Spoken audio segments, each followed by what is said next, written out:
So hello guys, welcome to the second video of MTB.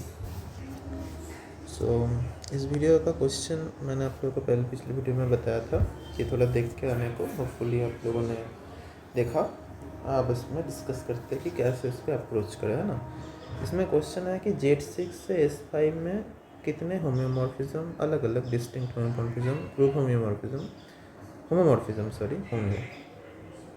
तो basically ऐसे problem को tackle करने का तरीका ये है कि कहीं भी अगर आपको ऐसे प्रॉब्लम आए होमोमॉर्फिज्म रिलेटेड, तो आपको क्या करना है कि उस ग्रुप का जनरेटर्स ढूंढना है।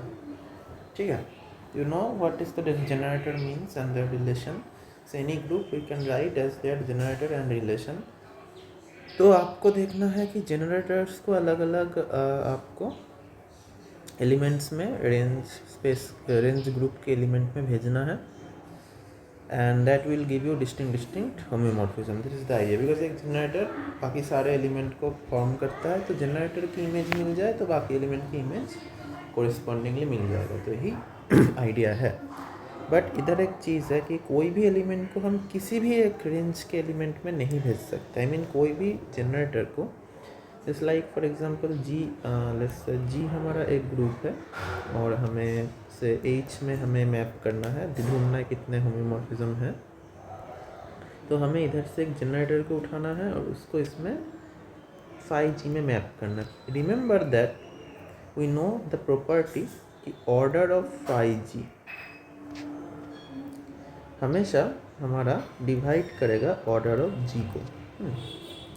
तो ये आपको ध्यान में रखना है। ऐसा क्यों ऐसा है कि सपोज़ कि G to the order of G जो है वो n है। तो अगर ये हम डालें तो phi of E equal to E हो जाएगा, और this implies phi of G of whole to the power n by the property. तो फाई ऑफ G का जो ऑर्डर हुआ वो n को डिवाइड कर जाएगा ना, और n ही है ऑर्डर ऑफ G। तो वही मैंने इधर लिखा। तो हमें फाई ऑफ G को, मतलब G को ऐसे एलिमेंट में भेजेंगे जिनके ऑर्डर हमारा G के ऑर्डर का डिवाइजर्स होंगे, right. So then only that map is valid, otherwise not. Okay, so बाकी यही हमारा रेस्ट्रिक्शन है, बाकी और कोई रेस्ट्रिक्शन हमारा नहीं है। ओके, एंड जब हमारे पास एक ही एलिमेंट है, अगर हमारे पास एक होमोमॉर्फिज्म में एक ग्रुप में मल्टीपल जनरेटर है, तो जनरेटर्स जो रिलेशन सेटिस्फाई कर रहे हैं, जनरेटर को हम जिन इमेज में भेज रहे हैं उनके अंदर भी सेम रिलेशन सेटिस्फाई करना चाहिए। ठीक है, तभी वो वैलिड होगा। तो यही मेन रेस्ट्रिक्शन है और कुछ नहीं है होम्योमॉर्फिज्म में। ठीक है, जैसे फॉर एग्जांपल कि G में हमारे पास दो जनरेटर है, G1 and G2। Suppose G1 G2 inverse हमारा E है, सॉरी, हाँ, सपोज ऐसा कुछ है, G1 G2 is E kind of. ऐसा तो नहीं है, ऐसा तो नहीं होगा। ऐसा होगा तो फिर वो जनरेटर होने का लायक नहीं है। I mean G1 G2 equal to suppose G2 G1 है, ऐसा। ठीक है, तो फाई ऑफ G1 G2 भी फाई ऑफ G2 G1 होगा, मतलब हमारा phi of G1 phi of G2 भी कम्यूट करेगा, है ना। तो ये सारे चीज़ें आपको ध्यान रखना है कि ऐसे भेजना है हमें, ऐसे आर्बिट्रेरी किसी में भेज नहीं सकते। हर एक रिलेशन जो भी G में जनरेटर सेटिस्फाई कर रहे हैं उनकी इमेज भी रेंज में सेम रिलेशन सेटिस्फाई करेगा। तो ये बस वही का एक रूप है, क्योंकि अगर G to the power n ही है तो देखो phi of G to the power n ही है, मतलब वही रिलेशन ये भी सेटिस्फाई कर रहा है। पर कौन कौन सा एलिमेंट सेटिस्फाई करेगा उसका हमें एक्सट्रैक्शन वर्जन निकाल सकते हैं। नाउ Z6 में क्योंकि एक ही जनरेटर है, तो बस यही वाला रिलेशन हमसे अगर लगाए तो काम हो जाएगा, क्योंकि और कोई जनरेटर नहीं है। मतलब एट ए टाइम एक ही जनरेटर हमारा काम कर देता है। तो अलग अलग हम जनरेटर ढूंढेंगे और हर को हम मैप कराएंगे टू गेट डिफरेंट बट हमारा एक ही जनरेटर को अगर हम नहीं, हम अलग अलग जनरेटर नहीं ढूंढेंगे, सॉरी, हम एक ही जनरेटर इससे पिक करेंगे और उसी को अलग अलग एलिमेंट में मैप कर देंगे and that will give you the different generators. हम अलग अलग, अब तुम कह सकते हो कि इसमें तो बहुत सारे जनरेटर है तो अलग जनरेटर लेंगे तो अलग मैप नहीं हो जाएगा, नहीं, क्योंकि अलग जनरेटर लेंगे तो ग्रुप तो वही बनेगा ना, तो घूम फिर के वही सेम होम्योमॉर्फिज्म हमारे पास आ जाएगा। I think you got me. Means मैं जो कह रहा हूँ कि सपोज मैंने Z6 में बहुत सारे जनरेटर है तो मैं एक जनरेटर उठाया और उसको एक मैप कर दिया 5G में, तो ये हमारे पास एक होम्योमॉर्फिज्म हुआ। इसको अगर हम किसी और में मैप करते तो वो अलग होता, ये अलग होता, ठीक है। जितना पॉसिबल हम मैप कर सकते हैं डिफरेंट डिफरेंट, तो ये डिफरेंट डिफरेंट बनेगा। पर अगर जी के जगह हम G' को ले मैप कर दें तो क्या ये अलग होम्योमॉर्फिज्म बनेगा या बन सकता है किसी अलग मतलब कोई भी सपोज 5 1' में कर दें तो नहीं, ये 5 1' इन्हीं में से कोई एक हो जाएगा।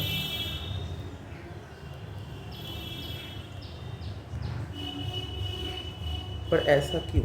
इन्हीं में से कोई एक होम्योमॉर्फिज्म हमारे पास आ जाएगा। मतलब ऐसा नहीं कि 5 1' G' इन तीनों 5 1 5 2 G इनके ही इमेज में हो, ठीक है, ऐसा ज़रूरी नहीं है इनके ही इमेज में हो।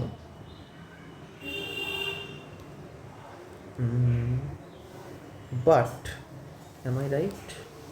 देखो, ये जो भी इमेज हो that doesn't matter, but G' से हम G को बना सकते हैं, लाइक G' के सम पावर्स से, है ना, G' के सम पावर्स से हमारा G बन जाएगा। तो दैट इज़ 5 1' G' के सम पावर से हमारा 5 1' G आ जाएगा, राइट। सो विच इज़ 5 1' हमारा G से ही हमारा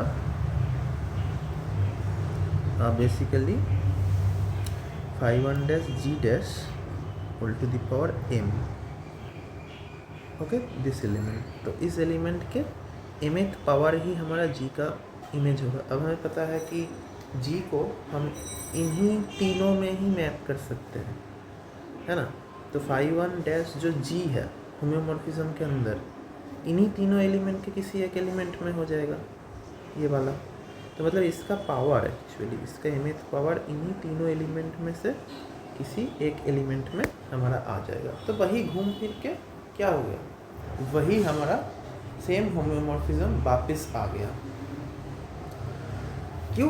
क्योंकि वापस से हम G से, अब देखो, वापस से हम G से, क्योंकि G भी एक हमारा है ना, G भी हमारा एक क्या है, जनरेटर है, तो G से भी हम G' में आ सकते हैं। G का सम क्या पावर, -mth पावर से हम G' में आ जाएंगे, वही बात है, सेम बात है ना। G का mth पावर अगर G है तो G के -mth पावर भी G' है। तो वही बात हुआ कि G को हम अगर G का हम इमेज मिल जाए तो वही से हम G' का मिल जाएगा, और G' का इमेज से जो होमोमॉर्फिज्म बनेगा वही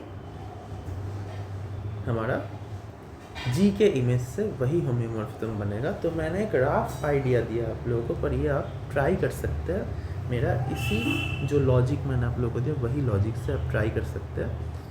इस लॉजिक से हम दिखा सकते हैं कि अगर हम दो डिफरेंट G1 G2 और जनरेटर्स Z6, then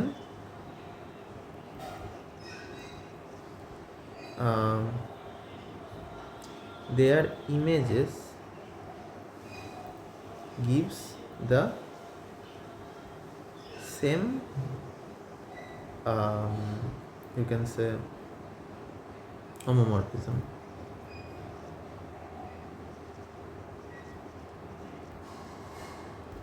मीन्स अगर G1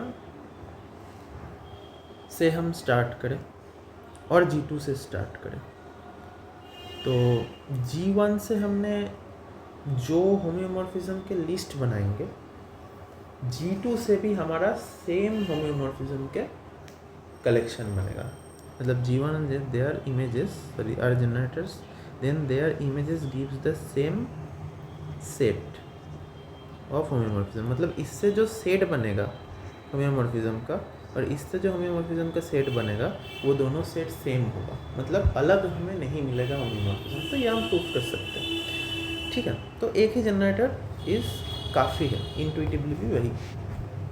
मैं इसको ज़्यादा डिटेल्स में नहीं जा रहा क्योंकि फिर अब देख लेना, बाकी हम इसको शो करते हैं। और बाकी अगर बाद में एक्स्ट्रा क्लासेस में मैं इसको ख़त्म करने के बाद जो भी एक्स्ट्रा हमारे पास क्वेश्चंस रहेगा उनको हम बाद में एक एक करके सॉल्व करेंगे। जैसे ये क्वेश्चन है, फिर पिछले वीडियोस में भी मैंने कुछ कुछ छोड़ा है, तो उनको बाद में हम धीरे धीरे एक एक करके सॉल्व करेंगे, ठीक है। तो वीडियो लंबा हो जाएगा, बाकी उनको मैं एक्स्ट्रा डाउट क्लासेस में मैं अलग से रखूँगा लेक्चर के एंड में।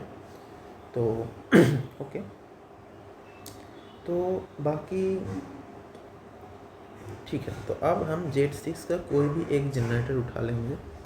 अब Z6 का जनरेटर है तो इसका ऑर्डर क्या होगा, इसका ऑर्डर होगा 6। अब 6 का क्या क्या डिवाइज़र हमारे पास है, 1 है, 2 है, 3 है और 6 खुद है। अब हमें देखना है कि रेंज स्पेस क्या है, S5, और हमें ढूंढना है कि S5 में 1 ऑर्डर के क्या क्या है। 1 ऑर्डर के तो आइडेंटिटी है, एक ही एलिमेंट होता है 1 ऑर्डर के, तो वो हमारा गिव राइज कर जाएगा ट्रिवियल होम्योमॉर्फिज्म का, है ना, कि G को हम भेजेंगे बस आइडेंटिटी में तो वो हमारा ट्रिवियल होम्योमॉर्फिज्म दे देगा। तो ये हमारा काउंट में 1 हो गया। अब दूसरे में हम G को भेज सकते हैं कहाँ पे, 2 ऑर्डर के एलिमेंट्स में, फिर 3 ऑर्डर के, फिर 6 ऑर्डर के। तो ये 4 टाइप के होंगे। फर्स्ट टाइप से तो एक ही काउंट आएगा, सेकंड टाइप से कितना काउंट आएंगे, तो हमें ढूंढना होगा 2 ऑर्डर के कितने डिस्टिंक्ट एलिमेंट है S5 में। अब हमें बताया 2 ऑर्डर का एलिमेंट मतलब ट्रांसपोजिशन, इसके अलावा 2 ऑर्डर के और एलिमेंट तो नहीं हो सकते। क्या हो सकते हैं ट्रांसपोजिशन के अलावा 2 ऑर्डर के कोई एलिमेंट? तो देखो 2 ऑर्डर के एलिमेंट हो सकते हैं ट्रांसपोजिशंस लाइक 1 2, और हो सकते हैं कि 1 2 3 4, ये भी 2 ऑर्डर के हैं, मतलब डिसजॉइंट साइकिल। तो पहले हमें कितने ट्रांसपोजिशन से अलग अलग वो ढूंढना पड़ेगा। तो कितने ट्रांसपोजिशन हैं, तो 2 एलिमेंट हम 5 एलिमेंट से कितने उपाय से चूज़ कर सकते हैं, 5C2।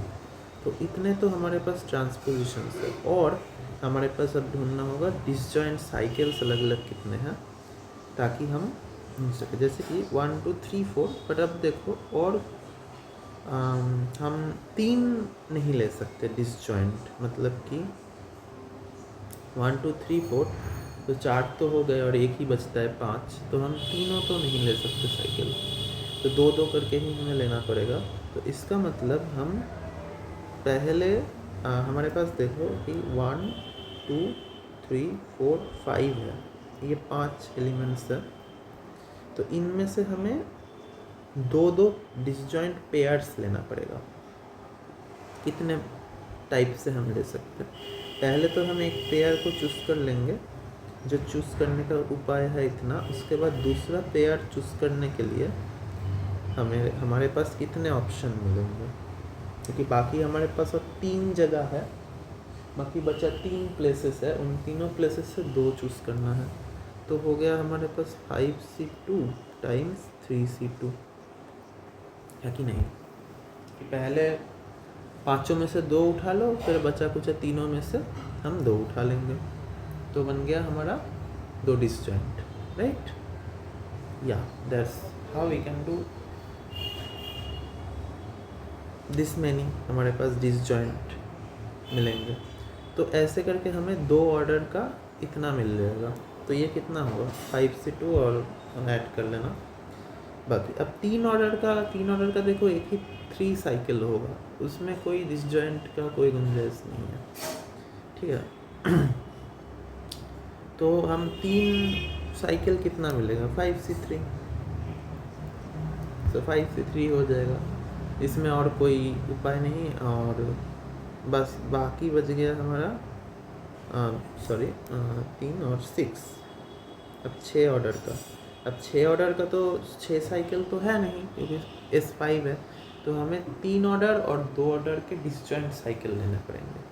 ठीक है, तो 3 ऑर्डर का लेने के लिए 5C3 और 2 ऑर्डर के लेने के लिए 3C2, दैट्स इट। ये 3 ले लिए तो 2 बच गया।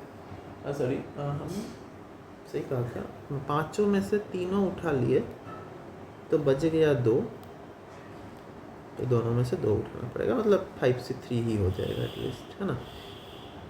और इन अदर वर्ड्स 5C2 हम कर सकते हैं और फिर तीनों में से 3 उठाना पड़ेगा, मतलब वही हो गया 5C2 या 5C3। ठीक है, 5C3 ले लेते हैं और 2C2 मतलब 1, है ना, फिर भी लिख देता हूँ 2C2।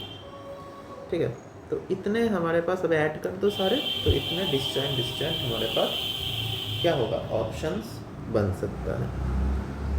So that's it. और अगर मैंने कुछ मिस किया है तो बता देना, बाकी यूट्यूब से या फिर गूगल से कहीं से देख लेना कि एक्चुअल एग्जैक्ट इसका काउंटिंग कितना है, क्योंकि मैं थोड़ा सा कमज़ोर हूँ कॉम्बिनेशन परमुटेशन में। बाकी आइडिया यही है, तो वो देख लेना। बाकी आई थिंक फाइन है, फिर भी थोड़ा देख लेना कि कुछ गड़बड़ हुआ है या नहीं। पर आइडिया ही है कि अगर आपके पास जनरेटर्स का नॉलेज है तो आप जनरेटर्स को रेंज के वही सेम जनरेटर के अंदर जो रिलेशन है रेंज में वही रिलेशन में आप भेज दो। ठीक है, तो अब जनरेटर आपके पास बहुत सारे हो सकते हैं, अलग अलग टाइप के हो सकते हैं, पर जितने जनरेटर है एट ए टाइम किसी एक पेयर ऑफ जनरेटर को फिक्स कर लो। जनरेटर अलग अलग हो सकते हैं पर एक पेयर ऑफ जनरेटर फिक्स कर लो। दैट मीन्स जैसे कि जी में एक ही जनरेटर है तो एक ले लो और दूसरे जनरेटर से सोचने की ज़रूरत नहीं है। तो ये क्यों है, इसका लॉजिक मैंने, इसका इंट्यूशन मैंने आप लोग को इधर दिया, इसको प्रूव कर सकते हैं, जो कि बहुत इजी है। और मैं ये लेक्चर ख़त्म होने के आखिर में मैं सारे MTA और MTB के जितने ऐसे थोड़े छोटे छोटे डिटेल्स है मैं अच्छे से एक एक करके अलग अलग, मतलब जैसे कि MTB2 का जो डिटेल्स है वो मैं MTB2 के डिटेल्स वाले एक वीडियो बनाऊंगा, उसमें कवर करूंगा। जैसे हर एक पार्ट का अलग अलग करके फिर बाद में मैं डिटेल्स में आप लोगों को कर दूंगा और फिर मैं अपडेट कर दूंगा प्लेलिस्ट में। हर एक वीडियो जब आप फिर से दोबारा देखेंगे तो उनके डिस्क्रिप्शन में लिंक मिल जाएगा आप लोगों को, ताकि आप डिटेल्स भी एक बार में देख लो। तो आई रिकमेंड कि डिटेल्स आप एक बार में देख लो, क्योंकि बाद में फिर भूल जाओगे प्रैक्टिस के टाइम। और अगर आप रफ वर्क जल्दी से कर रहे हो, प्रैक्टिस हो गया आपका, तो फिर नॉर्मल बस वीडियो देख लो। तब एग्ज़ाम से पहले उतना डिटेल्स देखने की ज़रूरत नहीं है, एग्ज़ाम से पहले प्रैक्टिस के टाइम देख लो। Thanks for watching.